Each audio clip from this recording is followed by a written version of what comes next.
All right, this seems like a really perfect location to talk. I have a lot of friends behind me.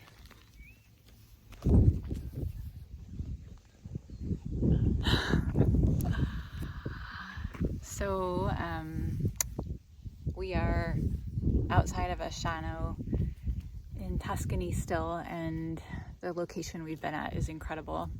And it's given us time just to kind of like relax and be and settle.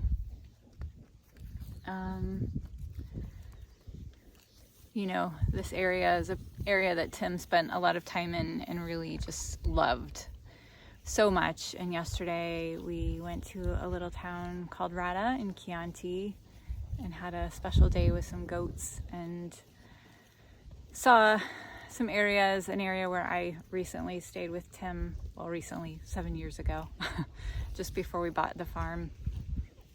And we dreamed of bringing the girls back here together. And there were some teary-eyed moments yesterday for me. Emma had some teary-eyed moments the day before, and Anna had some today. So I feel like our feelings are all starting to catch up with us, which I think is a good thing.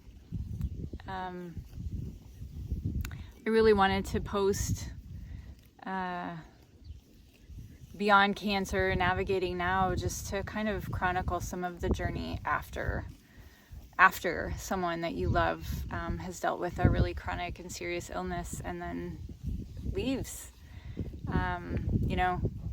It's one thing to kind of go through all of that. It's another to find yourselves just in life after the fact and navigating life without that person, navigating life outside of that whole traumatic experience, and then putting the pieces back together. So for me, this phase has really been about, introducing the girls to sides of their dad that they had heard about but didn't really know about from their own personal experience. So a lot of their own early childhood life experience was informed by the things that he was passionate about, which were his love for Italy, his love for painting a lot of the scenes here, and his love for the cuisine here. And so we've come over here to meet people, to explore the countryside, to taste the food, and to just kind of immerse in a place that he adored. And so that's what we've been doing. Bye. They say goodbye. That's what we've been doing.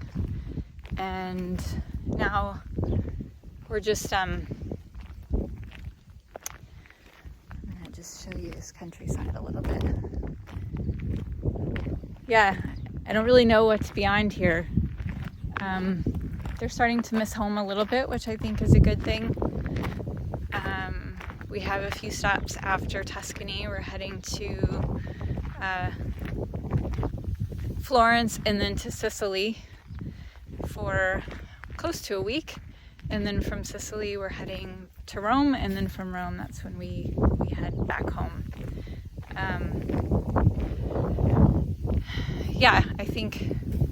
I know that they're being touched by this whole experience a lot, as am I.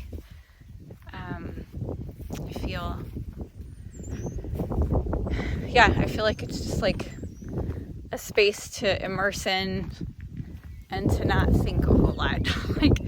It's just like, I feel like every day I'm just being touched by the immersion, and my brain it's like my brain and my heart are just absorbing.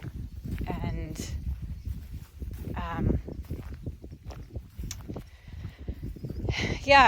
and yesterday I kind of had some teary moments, and I could feel Tim, and I could feel the absence of Tim, and I could feel how much this place means to him. And I was sharing with Annalea today just how it feels good to feel again. It feels good to feel the absence of him. It feels good to feel the longing for him, because it makes him feel more alive to me in some ways, and mindful of the space that he took up in our lives and the place that he holds in our hearts. And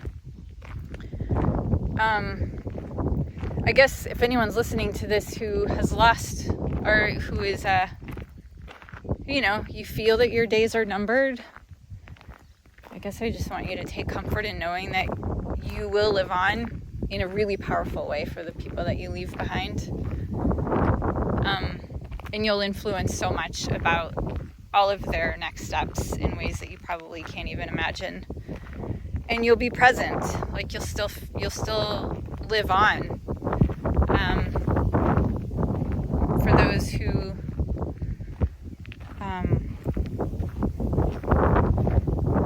the wind's probably kind of loud. For those who are worried about losing a loved one, like, your lives will go on, and you'll find new things to kind of fill the space. You'll never fill the void, like Tim's void. That space that he's left will never be filled, but we'll find ways for him to keep living on for us. And I am extremely aware that I can't fill that void, and that's painful, but it's also, I guess, comforting to know that, like, when I leave, nobody can fill the void that I leave behind. And that's true for all of us. And I think what's important about that is to allow ourselves to take up the space that we're here to take up, and to touch the people around us in the ways that only we are meant to. Because there's only one of us. And the world needs us to be who we are. And we can never take the place or be anyone else other than who we are.